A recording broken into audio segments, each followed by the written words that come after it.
It was the year 2073 when everything changed, not with a war, not with a storm, but with silence.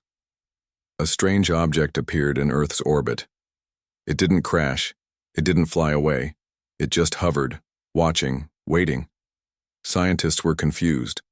Was it a new satellite, space junk, or something else?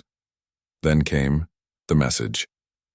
It wasn't spoken, no radio signal, no voice, just a pattern, math so clean, so perfect, it felt like music made by stars. People all over the world felt it, not in their ears but in their minds, like a whisper from space itself. We come in peace. We are the Virex conquered. We see you now. That was it. That was how it started. The first time humans ever heard from another civilization beyond Earth. At first, people didn't know what to think. Some cried, some laughed.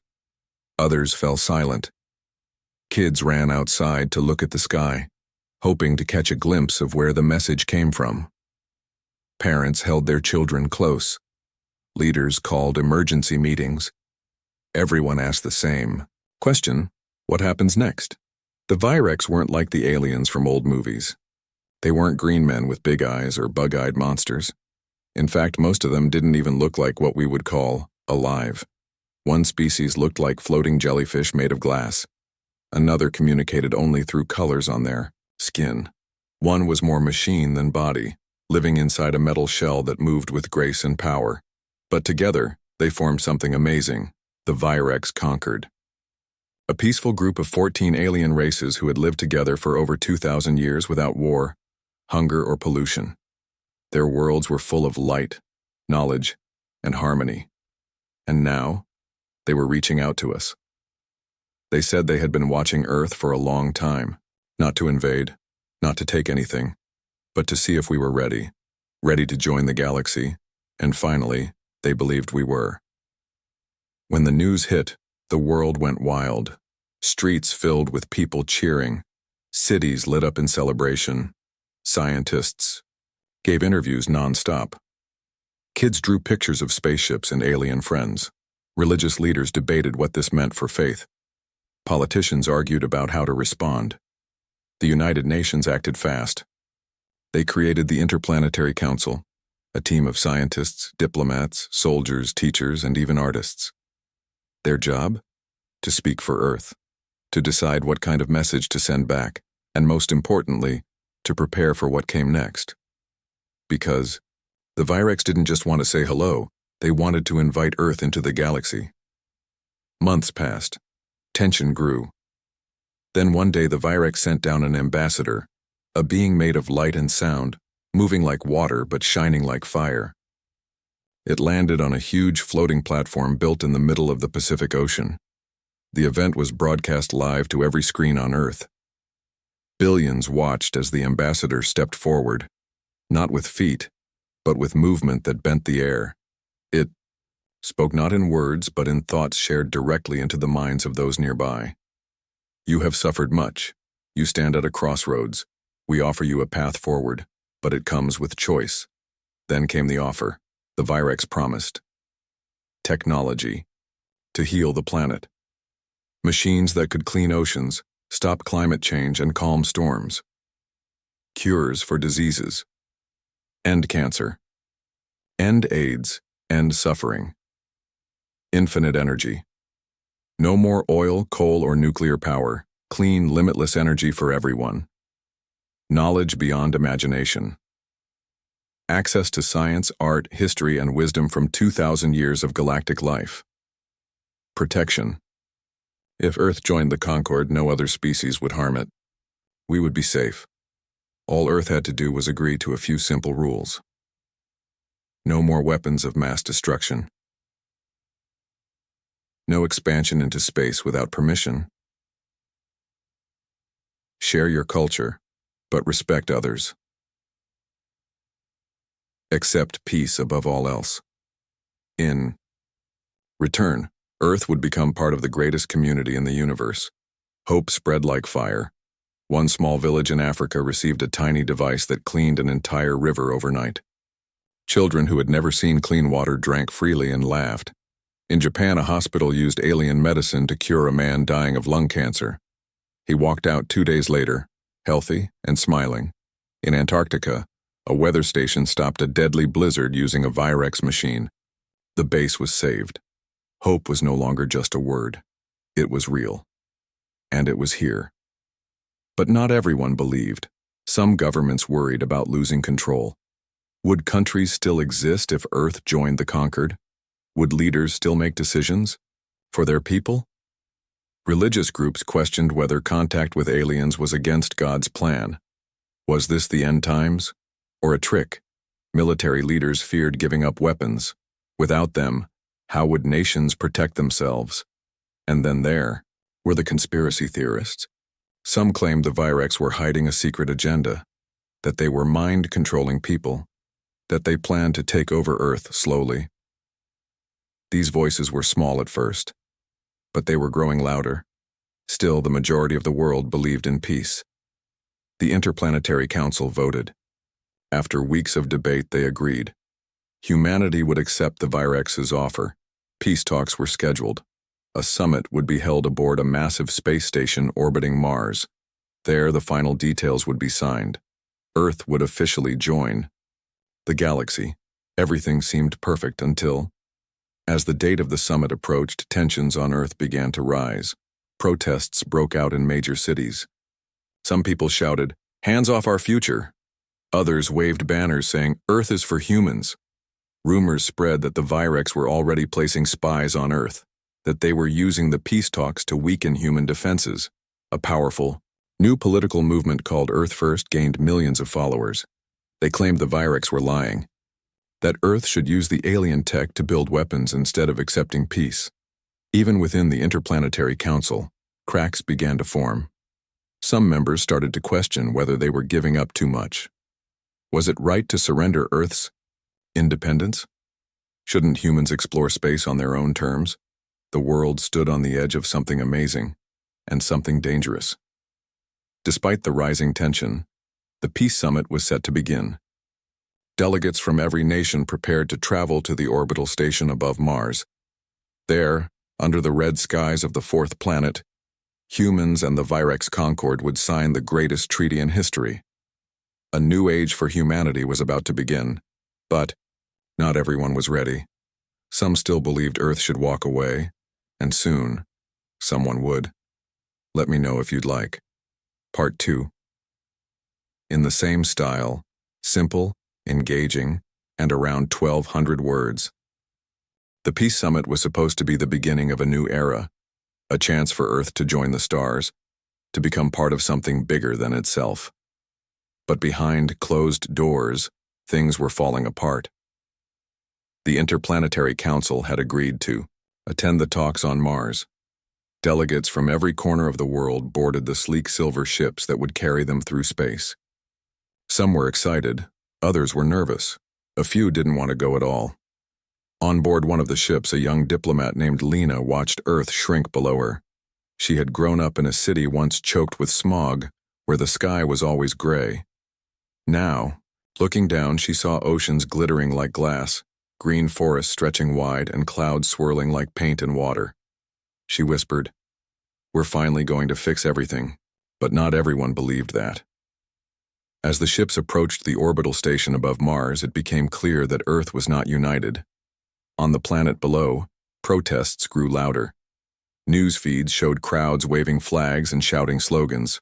"No surrender," "Earth first," "Keep our weapons." In big cities, riots broke out. Government buildings were stormed. In some places, people burned copies of the peace agreement. They said Earth was being tricked, that the Virex weren't peaceful. They were invaders hiding behind kindness. One leader of the Earth First movement gave a fiery speech on live TV. "They say they come in peace, but what do they really want? Our land? Our mines? Our freedom? We will not bow to aliens. We will not give up our guns for promises. We are humans, not pets in their galactic zoo." His words spread fast. Millions agreed with him. Inside the orbital station, the mood was tense. The Virex delegates arrived in their strange, beautiful forms. some floating, others glowing, some made entirely of sound and light. They moved with calm grace, offering no threat, no force, only patience. The human delegation sat across from them at a large round table made of smooth crystal. Translators worked hard to turn thoughts into words. The air buzzed with excitement and fear. The lead Virex speaker, a being known as Zilari, began the meeting. "We welcome you, people of Earth.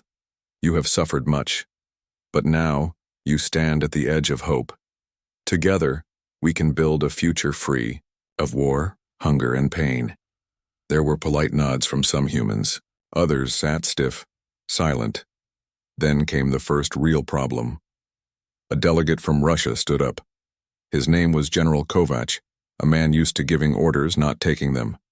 He looked at the Virex and said, "You ask us to give up our weapons, to stop defending ourselves. How can we trust you?" Zilari replied gently, "Trust is earned, not demanded. We do not ask you to believe blindly, we offer proof. Look at your own planet. See how your wars have destroyed lives.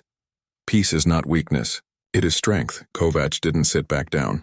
"And if someone attacks us after we disarm, who will protect us then?" The room fell silent. Another delegate, this time from Brazil, asked, "What about our borders, our laws? If we join your concord, will we still be free to govern ourselves?" Zilari answered, "Each species keeps its culture, its leaders, its ways, but all must agree to peace. That is the law of the concord." That word, law, made some humans uneasy. Back on Earth, the arguments grew louder. Social media exploded with posts claiming the Virex were brainwashing diplomats. Fake videos showed alien eyes watching from behind trees, behind walls, even behind clouds. People started saying they could hear voices in their dreams. Fear turned into anger. In Washington, a powerful senator named Marla Grant held a press conference. She was known for her sharp tongue and strong beliefs. She stared into the camera and said, "This isn't peace. This is surrender. We're giving away our future to beings we don't understand. What happens when they decide we've served our purpose? Will they just take over?" Her words reached millions. Rumors spread that the Virex were already placing hidden bases on the moon, that they were using the peace talks to hack into Earth's satellites, that they planned to replace human leaders with copies. Some nations pulled out of the talks. Others refused to send their delegates. The summit was still happening, but barely. Inside the station, the talks continued, but progress was slow. Every sentence was debated. Every rule questioned. Every promise met with suspicion. Lena tried to stay hopeful. She believed in peace. She believed in change. But she couldn't ignore the growing fear in the room. She heard whispers between other diplomats, saw secret messages passed under tables. One night she walked alone through the halls of the station. She looked out a window and saw Mars below, a red, lonely world. Above it floated the stars, cold and distant. She thought, maybe we're not ready. Not because the Virex were dangerous, not because they lied, but because humans were afraid. Afraid of losing control, afraid of change, afraid of each other. The next morning, something changed. General Kovac called an emergency meeting. He stood before the human delegation and said, "I've received reports, secret ones, from our best sources. The Virex aren't telling us everything. They're hiding something. I say we walk away, before it's too late." Gasps filled the room, some argued. Others nodded in silence. Lena stood up. Her voice shook, but she spoke clearly. "If we walk away now, we lose everything. The cures, the clean energy, the chance to heal our planet. Is fear really worth more than that?" Kovacs looked at her like she was a child who didn't understand. Better safe than sorry. Later that day, the vote was taken in secret. No cameras, no reporters, just the council. When the results came in, Lena felt her heart break. The majority had decided. They were leaving, without signing the treaty, without peace. Back on Earth, the news hit like thunder. Celebrations broke out in some places. Crowds cheered. Fireworks lit up the sky. Earth first rang through city streets. But in hospitals where cures had been promised, doctors cried. In villages waiting for clean water, children asked why the machines never came. Across the galaxy, the Virex watched in silence. They did not protest. They did not attack. They simply turned away, and Earth was left behind, alone, again. The moment Earth walked away from the peace talks, something changed. Not with a bang or a war, but with silence. The Virex didn't shout. They didn't threaten. They simply turned off their signals and vanished from human view. The glowing ships that had hovered near Mars disappeared. The alien machines that promised cures, clean water, and endless energy stopped working overnight. The ambassadors were gone. The messages stopped. It was like they had never been there at all. But the damage was done. Back on Earth, the news spread fast. Some people cheered, others wept. In the streets of big cities, crowds danced and waved flags that read, "Earth first. We don't need aliens. Freedom over fear." In hospitals, doctors stared at broken machines and whispered, "Why did they leave?" In small villages, children who had just begun to drink clean water asked their parents, "Will the aliens come back?" No one had answers. At first, life seemed normal. Governments told people not to worry. Scientists tried to copy what little alien tech they had left. Farmers used old methods again. Power plants burned coal and oil once more, but soon things started to fall apart.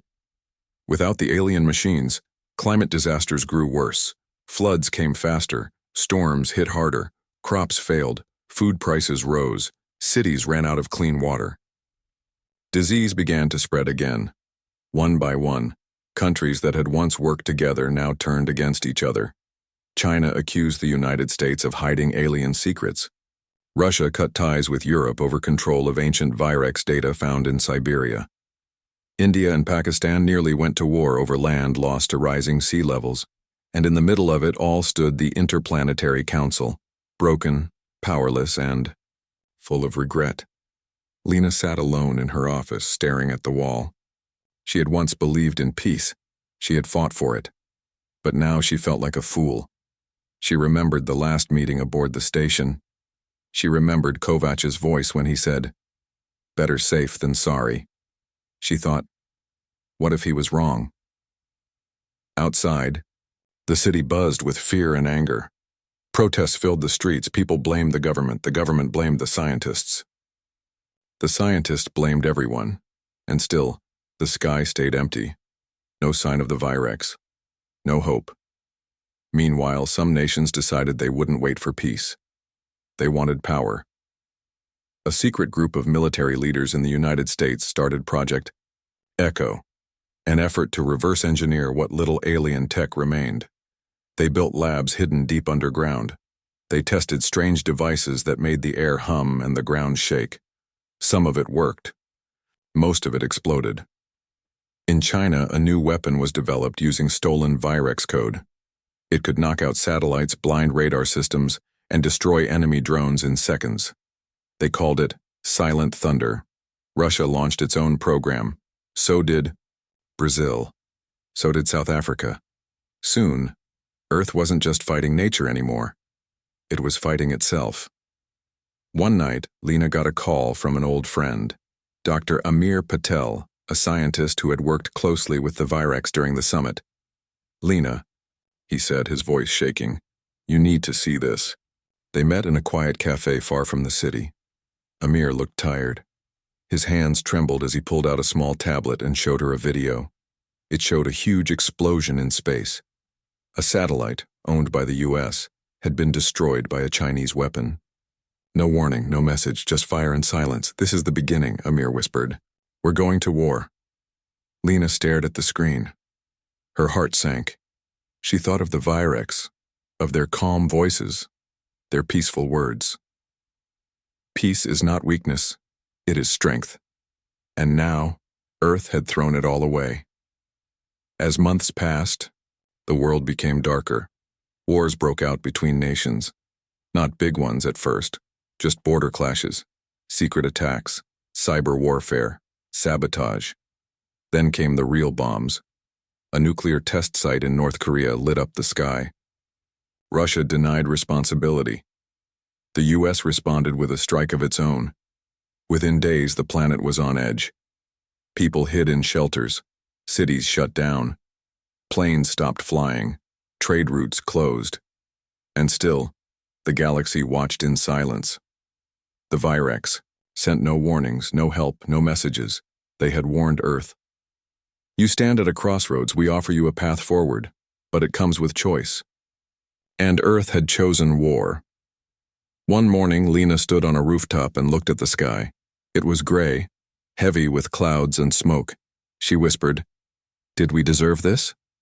Behind her, Amir answered, "Maybe not. But we did this to ourselves." She nodded. Far away, another bomb exploded. Another city burned. Another child cried. And high above, among the stars, the Virex watched, not with hate, not with joy, but with sadness, because they had seen this before, many times, and they knew how it ended. The world didn't end with a single blast. It unraveled slowly, like a rope fraying at the ends until it could no longer hold. At first, the wars were small. Border fights, secret attacks. Countries blamed each other for sabotage and spying. Then came the cyber strikes. Power grids went down. Water systems failed. Planes fell from the sky. Ships vanished from radar.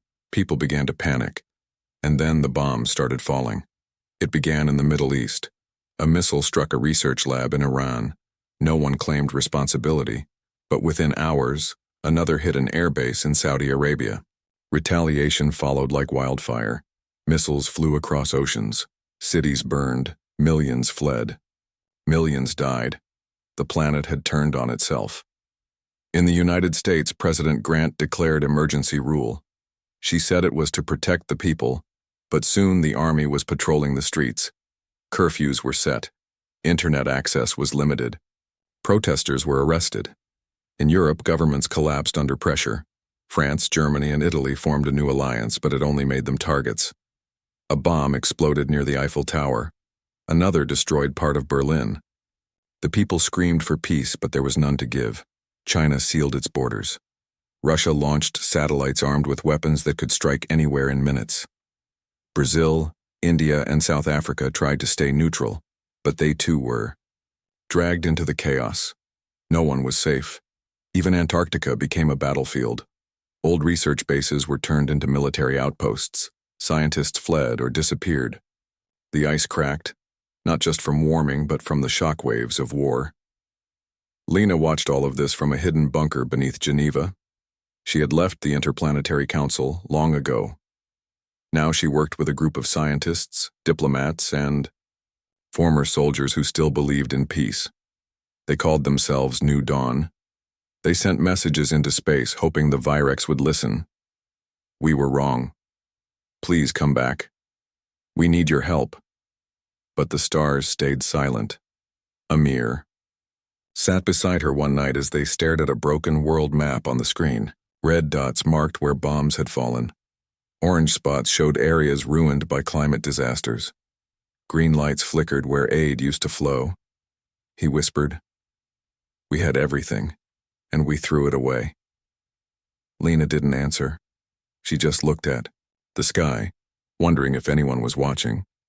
Back on Earth, life became harder every day. Crops failed because the soil was poisoned by war and pollution.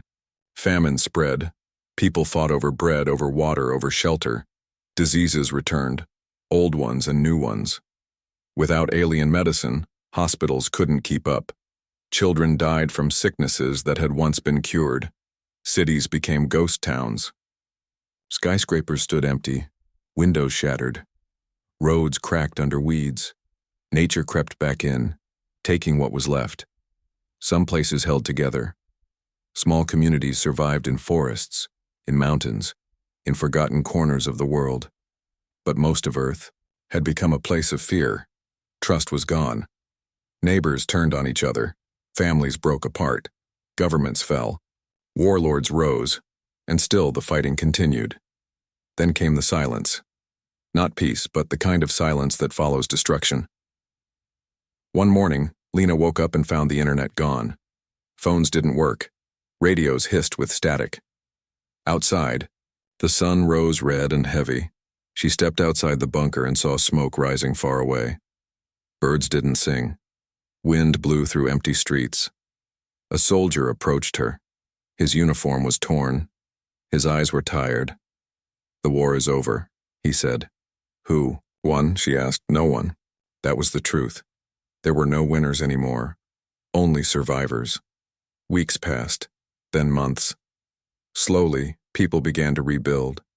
Not cities, but lives. Small farms grew food again. Clean water was found in deep wells. Communities formed, not around flags or borders, but around survival. Children were born into a broken world, unaware of what had been lost. They played in the ruins of old buildings. They listened to stories about the time when aliens reached out and humans turned away. Old news clips were found buried in forgotten servers. Videos of the summit, of the Virex speaking in calm voices, of promises made and broken. People watched them in silence. Some cried, some cursed. Most just wondered what might have been. One night, Amir walked up to Lena and handed her a small device. "It's working again," he said. She looked at the screen. A signal had been picked up. Weak, distant, from space. Her heart pounded. Was it them? Had the Virex finally answered? She pressed play. A voice filled the room. Not loud, not angry, just calm. "We see you now." Just like before. Tears filled her eyes. She whispered, "They're listening. But would they ever forgive us?" Time passed. Not fast, not slow, just heavy. The world had changed. No longer buzzing with cities, no longer glowing with lights at night. Earth was quiet now, scarred, but still turning. In the years after the war, people lived differently. Not in towers or borders or nations, but in small groups, in forests, on farms, near rivers. Some remembered what life used to be like. Others only knew stories. Children grew up asking questions. Did aliens really come here? Why didn't we go with them? Were they gods, or just smarter than us? No one had good answers. Only history books, old videos, and fading memories. Lena never stopped watching the sky. Even as her hair turned gray, even as the world forgot most of the past, she stayed by the radio. She listened for any sign that someone out there still cared. Amir died a few years earlier.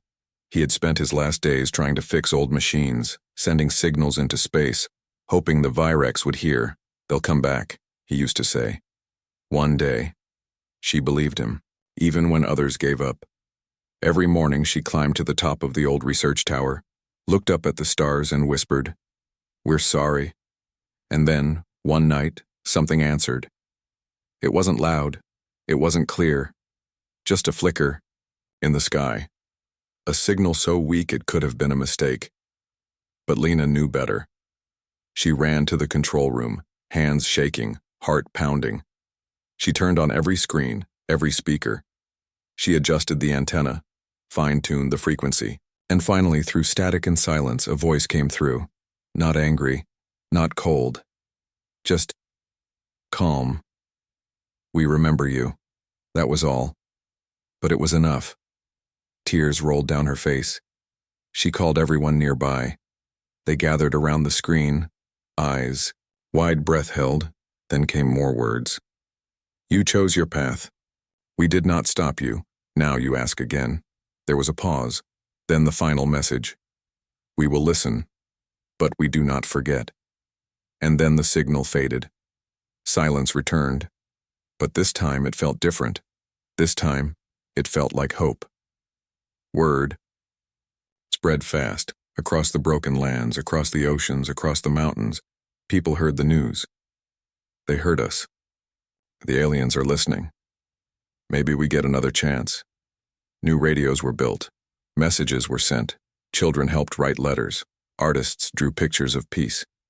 Scientists tried to rebuild what was lost. Some people still feared. The Virex. Some said they should never return, but most wanted to try again, to reach out, to say sorry, to start over. Years passed. The signal didn't come often. Sometimes once a year, sometimes not for 5, but each time it brought new words. We watch. We wait. Are you ready now? Each time Earth answered, not with weapons, not with lies, but with truth. People shared their stories, their mistakes, their pain, their hopes. They sent music, poetry, art, songs made from wind chimes and drums, messages carved into metal and launched into space. And slowly, the stars began to answer. One day, long after Lena had passed away, a child found her journal buried beneath the ruins of the old research tower. He read her words aloud. To his village. I don't know if they'll ever forgive us. I don't know if they'll ever come back. But I believe in second chances. I believe in peace.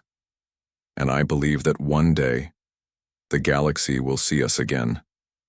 Not as a broken world, but as a world that learned. The child closed the book. He looked up at the sky, and for the first time in his life he saw something strange. A light, bright, moving, coming closer, and this time, Earth was ready.